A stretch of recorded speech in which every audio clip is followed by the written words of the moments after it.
हम आत्मा पैसेंजर हैं और अब हम वापस घर जा रहे हैं। वापस घर जाना है। हम वापस घर जाने के लिए पढ़ रहे हैं। घर जाने के लिए वापस पढ़ रहे हैं या घर बसाने के लिए पढ़ रहे हैं? हाँ, क्योंकि कई तो घर बसाने के लिए पढ़ते हैं, सोचते हैं बस यहाँ ही सब ठीक हो जाए। बाबा वापस जाने की पढ़ाई पढ़ाते हैं, हम घर बसाने की पढ़ाई पढ़ते हैं। तो टीचर का लक्ष्य कुछ और, स्टूडेंट का लक्ष्य कुछ और, ऐसा भी हो जाता है। लेकिन बाबा तो हमें बार बार फिर भी याद दिलाते हैं कि मैं क्यों आया हूँ। मैं तो आया हूँ तुम्हें वापस ले जाने। फिर जैसे दुनिया में कोई पहली बार सुनते हैं कि अब हमें वापस जाना है, तो पहला थॉट क्या आता है? सब कुछ पहले खा पी के मस्त एंजॉय कर लें, क्योंकि फिर तो वापस जाना ही है।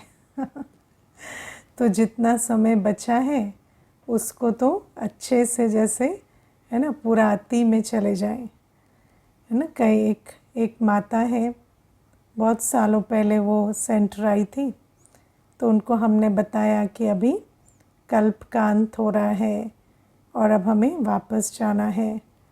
तो तब से कहती है कि वापस जाना है तो हम सोचते हैं जितना एंजॉय अभी कर सकें कर लें, है ना। ज्ञान में तो नहीं चली, पर उसने ये एक बात पक्की कर ली है कि अब ब्रह्मा कुमारियाँ कहते हैं वापस जाना है, तो मैं फुल एंजॉय कर रही हूँ। क्योंकि अभी किसके लिए बचाना है। तो बाबा हमें कहते हैं कि हमें वापस घर जाना है, लेकिन वापस जाना ऐसे ही नहीं होता। दुनिया में आप देखो, जैसे आज बाबा ने कहा कि मुक्ति धाम जाने की बहुत पुरुषार्थ करते हैं, कहते हैं हमें मुक्ति मिले, हम घर वापस जाएं, लेकिन उनको समझ नहीं है। वो समझते हैं कि शायद हम घर जाएंगे और फिर चक्र से छूट जाएंगे, फिर दोबारा पाठ में नहीं आएंगे। लेकिन जो भी हो, चाहे समझ हो या ना हो, लेकिन इस दुख धाम से छूटकर, क्योंकि संन्यास मार्ग में भी क्यों कहते हैं कि अब वापस जाना है, इसलिए कहते हैं क्योंकि दुख की अति है। और जब उस दुख का अनुभव करते हैं तो कहते हैं अब हमें इस दुनिया में नहीं रहना। तो बाबा कहते हैं तुम्हें भी इस दुख धाम से निकल अब शांति धाम में जाना है। और हाँ, शांति धाम जो हमारा घर है, वहाँ जाने से कोई खेल ख़त्म नहीं हो जाएगा, लेकिन बाबा कहते दुख धाम का खेल ख़त्म हो जाएगा पूरे आधा कल्प के लिए, और हम शांति धाम जाकर फिर सुख धाम में आएंगे, जहाँ जिन बातों से आज हम छूटना चाहते हैं वो बातें पूरे 2500 वर्ष के लिए नहीं होंगी। और बाबा हमें ये भी कहते हैं कि हम बच्चों के अगर ड्रामा में देखें तो सिर्फ आधा कल्प नहीं, बल्कि कहेंगे 3/4 सुख है, क्योंकि द्वापर युग में भी इतना कोई दुख नहीं है। तो बाबा कहते यहाँ से निकल, अब तुम्हें जाना है घर और फिर सुख धाम में आना है। लेकिन ऐसे ही नहीं चले जाएंगे, है ना। ऐसा नहीं कि अब घर जाना है तो खाओ पियो मौज करो और फिर बाबा तो आए ही हैं लेने और चले जाएंगे, है ना। कई कहते हैं हम तो जाने के लिए रेडी हैं, लेकिन जाने के लिए रेडी क्या होता है? कई बार होता है ना, फैमिली ट्रिप पे जा रहे हैं तो बच्चे कहेंगे हम तो रेडी हैं, फिर कहेंगे अपना आई कार्ड ले लिया? नहीं। अपनी चीज़ें रख ली? नहीं। तो कुछ भी नहीं किया है और ऐसे ही रेडी हो गए हैं। तो एक्साइटमेंट में रेडी नहीं होना है, समझ से रेडी होना है। तो बाबा कहते हैं कि अब हमें जाना है तो हमें रेडी होना है। और बाबा हमें कहते हैं एवर रेडी बनना है। और रेडी कैसे बनना है? तो सबसे पहले बाबा आज हमें कहते हैं कि हमें पहले लक्ष्य रखना है कि अब मुझे घर जाना है, तो इस पुरानी दुनिया में किसी भी देहधारी से, किसी भी वस्तु से मेरा प्यार ना हो, है ना। क्योंकि वापस कैसे जाएंगे? अगर मेरे दिल की लगन यहाँ लगी होगी तो फिर जब वापस जाने लगेंगे तो सबसे पहले तो वो याद आएंगे, और फिर उनकी याद के आधार से अंतमते सोगति क्या हो जाएगी, है ना। वापस जाने के लिए अंत घड़ी जब बाबा की याद में रहेंगे तो बाबा के साथ वापस जाएंगे। और अगर अंत घड़ी कोई या कुछ याद आया तो फिर अंतमते सोगति मुश्किल है। तो सबसे पहली चीज़ है कि इस दुनिया में किसी भी देहधारी या किसी भी वस्तु से मेरा प्यार ना हो, इस पुराने शरीर से भी मेरा प्यार ना हो, क्योंकि यहाँ सब कुछ पतीत है और अंत घड़ी पतीत की याद आएगी तो हम पतित पावन के साथ वापस कैसे जाएंगे, है ना। अब अपने से पूछो, हमने तैयारी की है? हर एक देहधारी से, हर एक वस्तु से हम न्यारे हो गए हैं? अभी अगर जाने का समय आए तो क्या क्या और कौन कौन याद आएंगे, है ना। ये आज लिस्ट बनाना कौन कौन है जो याद आएंगे या क्या क्या याद आएगा। तो हमें अपनी अच्छे से जांच करनी है। मुझे एक बार देखो, हमें ना अपने अटैचमेंट्स का भी पता नहीं होता है। आपको पता चलता है आप किससे अटैच्ड हैं? नहीं पता चलता, क्योंकि अटैचमेंट का पता कब चलता है? जब वो दूर जाते हैं। जो चीज़ पास रहती है उसके साथ हमारा कितना लगाव है मालूम भी नहीं पड़ता। जब दूर जाते हैं तो फिर वो लगाव जो है वो समझ में आता है कि अच्छा इससे लगाव था, है ना। मान लीजिए आप रोज़ एक घड़ी पहनते हैं, अब आपको नहीं पता कि उस घड़ी से आपका लगाव है ना। या आजकल तो घड़ी भी नहीं पहनते, मोबाइल लेते हैं, तो हम सोचते हैं हमारा ऐसा कोई लगाव नहीं है। लेकिन जैसे ही वो मोबाइल ना हो तो ऐसे ऐसे करते हाथ को, कहाँ गया, जैसे हाथ ही खाली हो गया है ना। तो वो भी क्या है?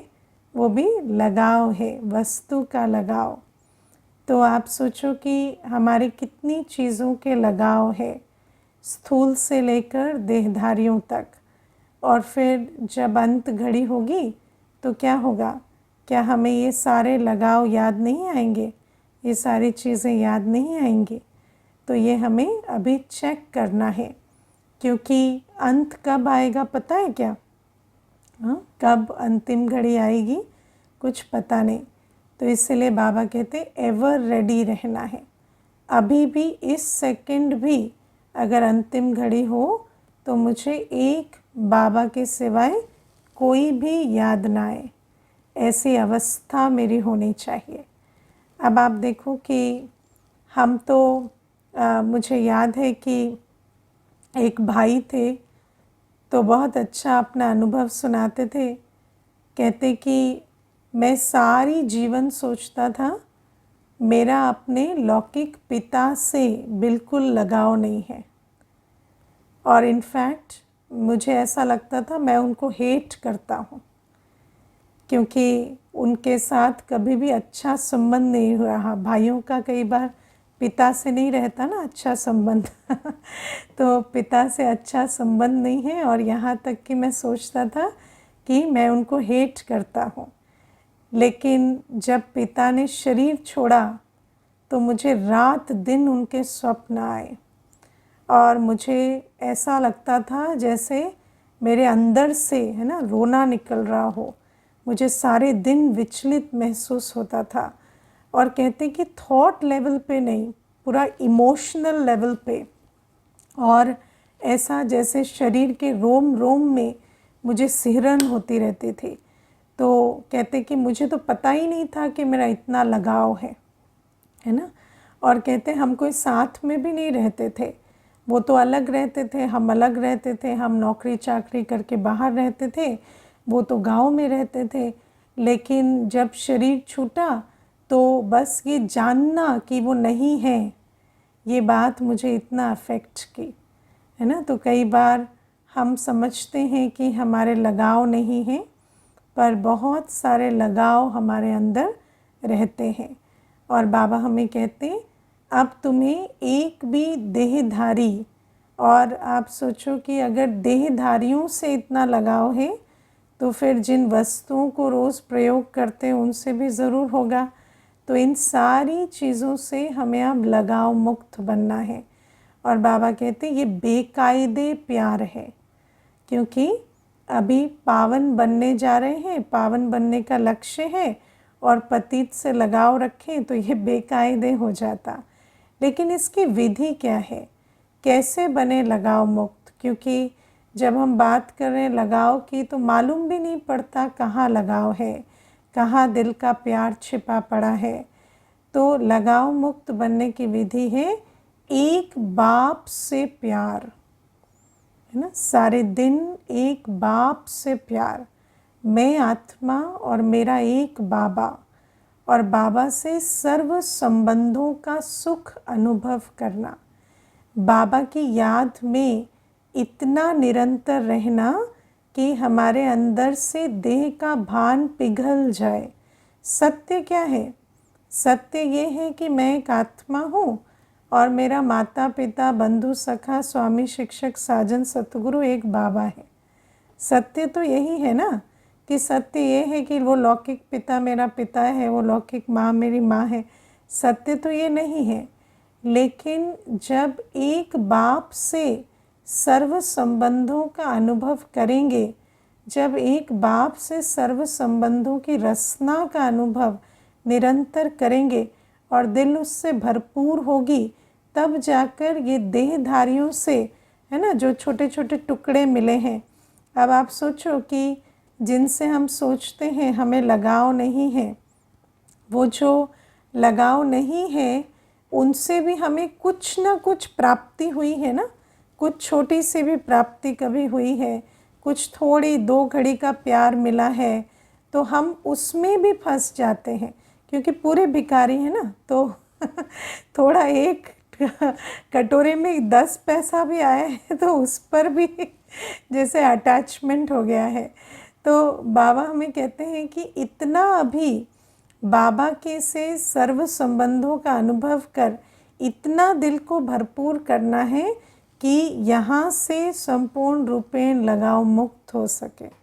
और मैंने ये चीज़ बहुत एक्सपेरिमेंट करके देखी, क्योंकि आप देखो जब हम बाबा के पास आ भी जाते हैं, ज्ञान में भी चलते हैं, लेकिन फिर भी हमें लगता है कि अगर मुझे कुछ इमोशनल चाहिए, है ना, मुझे सांत्वना चाहिए, मुझे सपोर्ट चाहिए, मुझे इमोशनल सपोर्ट चाहिए, या मुझे कंपेनियनशिप चाहिए, तो पुरानी प्रोग्रामिंग क्या होती है, इस देहधारी से मुझे ये मिलेगी, है ना, और उसके ही पीछे हम जैसे भागते हैं।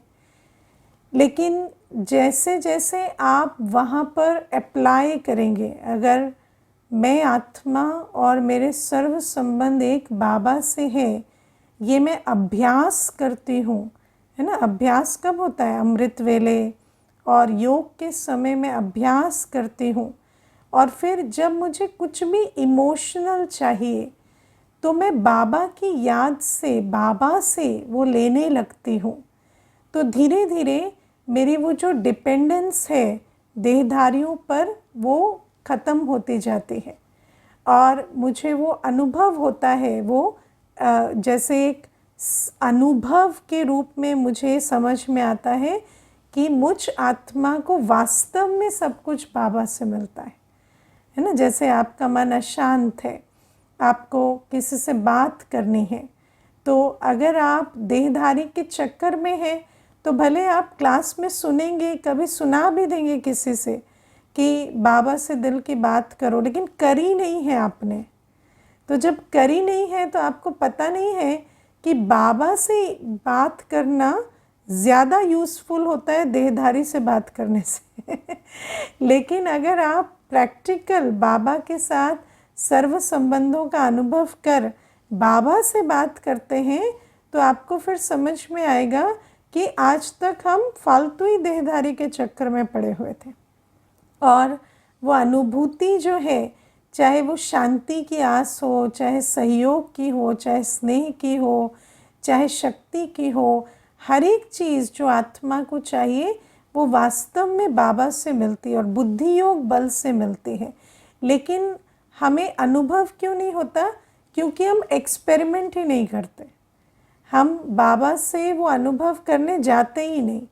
और अगर हम बाबा के साथ योग में अभ्यास करते हैं सर्व संबंधों का, और फिर जब जिस समय जिस संबंध की आवश्यकता है, मुझे जिस प्रकार से मुझे प्यार चाहिए है ना, अगर मैं उस प्यार के लिए बाबा के पास जाती हूँ तो बाबा से मुझे सर्व संबंधों का सुख मिलता है।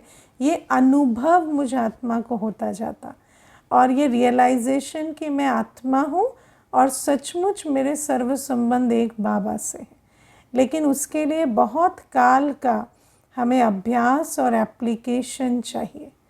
तो बाबा हमें कहते हैं इसीलिए अब एक पतित पावन बाप से प्यार करना है, क्योंकि जब हम देहधारी से प्यार करते हैं ना तो वो प्यार हमें बंधन में बांधता है ना। दुनिया में क्या कहते हैं, शादी का बंधन, प्यार का बंधन, और वास्तव में वो बंधन है।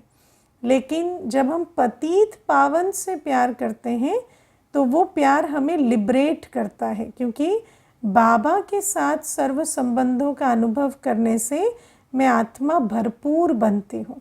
मैं आत्मा डिपेंडेंट नहीं, खाली नहीं बनती, भरपूर बनती हूँ। तो बाबा हमें ये पहली चीज़ सिखाते हैं कि अगर हमें वापस जाना है और हमें पावन बनकर, भरपूर बनकर वापस जाना है तो मुझे अभी देहधारियों और वस्तुओं के लगाव से जैसे न्यारा होना है। मैं आपको इसमें एक बात बताती हूँ। एक माता थी तो ज्ञान में बहुत समय चली और युगल बच्चों के साथ रहती थी लौकिक परिवार में। तो बहुत सारे विघ्न आते थे जैसे आते हैं, लेकिन उन सारे विघ्नों के बीच भी अच्छा मुरली क्लास करना, ज्ञान योग में रहना, सब कुछ करते। लेकिन फिर कुछ समय के बाद क्या हुआ, 3-4 साल बहुत अच्छे ज्ञान में चले और हर चीज़ में कहती कि नहीं बाबा तो सबसे बड़ा है, बाबा की श्रीमत पर तो चलना है। लेकिन फिर कुछ साल के बाद उसके लौकिक पिताजी बीमार हुए शरीर के रूप से। तो जब लौकिक पिताजी के पास गई तो लौकिक पिताजी की सेवा में ऐसी मगन हुई कि मुरली भी छूट गई, योग भी छूट गया, कौन बाबा तक आ गया है ना बिल्कुल बाबा को जैसे भूल ही गई। तो मैंने फिर उसको एक दिन पूछा, आप तो इतना अच्छा 4-5 वर्ष इतना अच्छा चले, अभी ऐसा क्या हो गया? ठीक है पिताजी की सेवा कर रहे हो, वो तो कर ही रहे हो, लेकिन आप योग नहीं कर पा रहे हो या एक दिन मुरली एक टाइम नहीं सुन पा रहे, ऐसा क्या है? तो मुझे कहती पता नहीं दीदी, हो मुझे लगता है ना अभी मुझे रियलाइज़ होता है कि मैं अपने युगल को पसंद नहीं करती थी लेकिन मैं अपने पिता को बहुत प्यार करती हूँ। शायद वहाँ मेरा लगाव है। और ये जैसे आप मुझे बार बार पूछते हो ना ऐसा क्या हो गया, तो मैंने बहुत इस पर विचार किया और मुझे ऐसा लगता है कि मुझे लगाव जो है मुझे युगल बच्चों से नहीं था, मुझे पिता से था। और अभी मैं पिता के पास आई तब से मुझे जैसे बाबा भी भूल गया और मेरी अटैचमेंट जो है वो जाग गई। तो आप सोचो कि कई बार हमें पता नहीं चलता कि कैसे हमारे ये है ना लगाव होते हैं और किस प्रकार। आप सोचो अंतमते सोगति तो छोड़ो, अभी उसकी यात्रा पता नहीं, आगे का ड्रामा तो पता नहीं, लेकिन अभी की तो यात्रा उसकी पूरी ठप पड़ी है तो बाबा हमें कहते हैं कि इतना हमें अपनी चेकिंग करनी पड़ेगी, क्योंकि देहधारी का लगाव जो होता है वो एक से रस्सी की तरह है ना, आपके कमर में बंधी हुई है, जैसे ही उधर से खींच होगी आप सारा जो जितना भी आगे बढ़े हैं वो सारा पीछे आ जाता है। तो बाबा इसीलिए हमें कहते हैं कि ये पहली चीज़। फिर बाबा हमें कहते हैं कि इस देह से तंग नहीं होना है ना, इस देह से तंग नहीं होना है, क्योंकि आत्मा को इसी देह से पुरुषार्थ करना है। अब देखो, जिसका ये एक बहुत बड़ी समझदारी की बात होती है कि जिसका हमें सहयोग चाहिए उसको हम शुभ भावना तो दें, है ना। मैंने ये देखा है कि दुनिया में आज इतनी भी प्रैक्टिकल समझ नहीं है व्यक्ति को कि जिसको सहयोगी साथी बनाना है उसी को शुभ भावना नहीं देते, है ना। तो जब शुभ भावना आप उसको देंगे नहीं, जिसको सहयोगी साथी बनाना है, और हमेशा कहेंगे ये मेरे तंग होने का कारण है, इनकी वजह से मैं परेशान हूँ, इसकी वजह से मैं आगे नहीं बढ़ पा रहा, तो फिर अगर आप उनको छोड़कर आगे बढ़ सकते तो बढ़ ही जाओ ना। लेकिन अगर उनको छोड़कर आगे बढ़ ही नहीं रहे और उनको साथ लेकर ही चलना है, तो फिर उनसे तंग होने का कोई मतलब नहीं होता, है ना। बार बार ये संकल्प क्रिएट करना, ये मेरे जीवन का विघन है, ये प्रॉब्लम है, इनसे मैं बहुत परेशान हूँ, तो कई बार आत्मा को इतनी अक्ल भी नहीं होती कि ये जो देह है ना, भले ही बाबा कहते हैं इसमें 100 चत्तियाँ लगी हों है ना, दुनिया भर के ऑपरेशन हुए हो, कुछ भी हुआ हो, लेकिन इसी देह के साथ मुझे पुरुषार्थ करना है, और यही देह मुझे नर से नारायण बनाएगी तो इस देह से मुझे कभी तंग नहीं होना है, इस देह को मुझे बहुत शुभ भावना देनी है। कभी भी मेरे अंदर संकल्प में भी ना आए कि एक ऐसा शरीर है, या इस शरीर में देखो रोज़ कुछ ना कुछ होता है, कोई दूसरा भी कह दे तो भी आप उस बात को कभी लो नहीं। और मैं तो सदा ये सोचती हूँ कि देखो, 84 जन्म हम लेते हैं, 84 शरीर लेते हैं, लेकिन बाबा तो मुझे इसी शरीर में देखता है ना। शिव बाबा जब भी मुझे देखेंगे, हर कल्प इसी सूरत को देखेंगे, इसी देह को देखेंगे, है ना। तो जिस देह पर बाबा की दृष्टि पड़ती है वो तो भले 84वां है, लेकिन ये मेरा सबसे अनमोल शरीर है, और इसी शरीर से मुझ आत्मा को पुरुषार्थ करके लॉटरी लेनी है। और बाबा कहते कि सबसे बड़ी चीज़ क्या है, अगर शरीर में बीमारी भी है, कोई और बात भी है, तो सबसे बड़ी खुराक जो है वो खुशी की खुराक है ना। दुनिया में भी आप किसी भी डॉक्टर के पास जाओ, सबसे पहले कहेंगे खुश रहो है ना, खुश रहने से बीमारियां भी ख़त्म हो जाती, खुश रहने से सारी बातें। तो बाबा कहते हैं योग बल से खुशी की खुराक खाते रहो, और बाबा कहते हैं कि इस शरीर में खुश होकर रहना है और खुशी खुशी ये शरीर छोड़ना है, इस शरीर से इतना पुरुषार्थ करना है। आप देखो, ये बहुत बड़ी एक स्पिरिचुअल लॉ है कि जिस चीज़ को हम बुरा कहते हैं उसके साथ हमारा कर्म बंधन बढ़ता है, और जिस चीज़ को हम शुभ भावना और दुआएं देते हैं उसके साथ हमारा कर्म बंधन सेटल होता है। लेकिन हम करते क्या है, उल्टा। जब कोई चीज़ हमें पसंद नहीं आती तो हम उसे खूब दुर्भावना देते हैं तो क्या होता है, उसके साथ मेरा कार्मिक अकाउंट और कॉम्प्लिकेटेड होता जाता है, और फिर वो मेरे साथ और भी लंबे समय तक मुझे दुख देने के लिए रहेगी। तो बाबा कहते हैं इस शरीर से तंग नहीं होकर बाबा की याद से खुशी की खुराक खिलाते, इस शरीर में पुरुषार्थ करते, मुझे ऐसा बन जाना है कि मेरा और इस शरीर का हिसाब किताब पूरा हो जाए। क्योंकि जितना आप शरीर के साथ पुरुषार्थ करेंगे, सारे हिसाब किताब के साथ शरीर का भी हिसाब किताब पूछ तो होगा, और फिर इस शरीर को खुशी खुशी छोड़कर जाना है ना। तो बाबा हमें कहते हैं कि जब इस शरीर में रहते तंग नहीं होंगे तो छोड़ के भी खुशी खुशी जाएंगे, और तंग होते होंगे तो वो जो शरीर है उसको छोड़ते समय खुशी नहीं होगी। समझ रहे हो? मैं आपको इसमें ना एक बहुत फ़नी बात बताती हूँ। एक युगल थे, तो दोनों जब भी मिले तो कहें कि पता नहीं मेरे कौन से जन्म का पाप है जो ये मुझे मिल गए, और मुझे तो पहली अपॉर्चुनिटी मिले तो मैं इनको छोड़ दूँ। दोनों ही कहें, है ना, दोनों ही सेम बात कहें, सामने भी कहें, अलग अलग भी कहें। फिर एक टाइम आया जब उनका जो बेटा था उसने कहा कि अगर आप लोग अलग अलग रहना चाहते हो तो मैं आपको अलग अलग इंतज़ाम कर दूंगा, क्योंकि बेटा अच्छा कमाने लगा था। तो उसने कहा कि आप लोग हमेशा लड़ते हो और परेशान होते हो, तो दोनों रहे नहीं अलग रहे साथ में। और जो बेटा था आज तक दोनों मिलके उसको तंग कर रहे हैं लेकिन अलग नहीं होते। तो क्या है कि हम कहते हैं कि ये मुझे तंग करते हैं, ये मुझे अच्छे नहीं लगते, लेकिन जिनके साथ ज़्यादा ये तंग वाला संबंध बनाते हैं ना, उनके साथ कार्मिक अकाउंट बढ़ता जाता है, और फिर उनको खुशी से छोड़ भी नहीं सकते।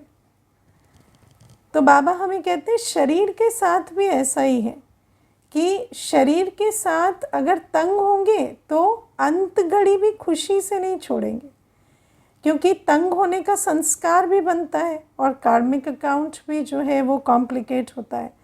तो बाबा हमें कहते हैं इसीलिए अब हमें शरीर के लिए सदा शुभ भावना और शरीर से पुरुषार्थ कर खुशी की डोज खाते हुए शरीर से खुशी से न्यारा होकर जाना है। और तभी तो सतयुग में हम एक शरीर खुशी से छोड़कर दूसरा लेंगे, वो संस्कार हमें अभी बनाने हैं। ठीक है, तो ये दूसरी बात बाबा कहते हैं कि मुझे जाने के लिए क्या तैयारी करनी है। तीसरी बात बाबा हमें कहते हैं कि अब मुझे होली हंस बनना है ना। होली हंस बन मुझे ज्ञान रतन चुगने हैं। और आप देखो कि जो हंस होता है और बगुला, तो हंस और बगुले में क्या फ़र्क होता है कि हंस के अंदर परख शक्ति होती है। देखने में तो दोनों एक जैसे होते हैं, है ना, लेकिन हंस के अंदर परख शक्ति होती है। कहते हैं हंस दूध और पानी को अलग कर देता है, और मोती और रतन को मोती और पत्थर को, या रतन और पत्थर को अलग अलग कर देता है। तो बाबा हमें कहते हैं अब हमें बाबा ने होली हंस बनाया है। अब हमें बाबा ने पवित्रता की शक्ति दी है, तो उस पवित्रता की शक्ति के आधार से अब हमें रतन चुगने हैं और पत्थर नहीं चुगने। तो सारे दिन हमारी बुद्धि में ज्ञान रतन फिरे। जो बातें मुझे आगे नहीं बढ़ाती, जो बातें मेरी स्थिति को ऊंचा नहीं करती, उन बातों को मुझे बुद्धि में धारण नहीं करना। आप बहुत सारी बातें सुनेंगे, बहुत सारी चीज़ें सुनेंगे। आजकल क्या है, भय विकार सब कुछ ज्ञान के पैकेट में रैप करके दिया जाता है ना। भय भी कोई देता है, विकार भी कोई देता है। कैसे देते हैं, है ना। एक कुमार है, तो उसको कोई कह रहे थे कि आप लोगों को तो जीवन का अनुभव नहीं है, हमें अनुभव है। एक पार्टनर का होना बहुत ज़रूरी होता है, टाइम पे शादी ना होना तो बहुत पछताते हैं। तो ये जो सारा ज्ञान है ये सब उल्टा है, लेकिन एक पार्टनर कंपेनियन होना बहुत ज़रूरी होता है, और ये मैं आपको अपने जीवन का ज्ञान दे देता हूँ, इसको आप ठुकराओ चाहे जो भी करो, है ना। तो उस भाई ने पूछा आपके युगल कहाँ है, तो कहते 10 वर्ष पहले शरीर छोड़ दिया।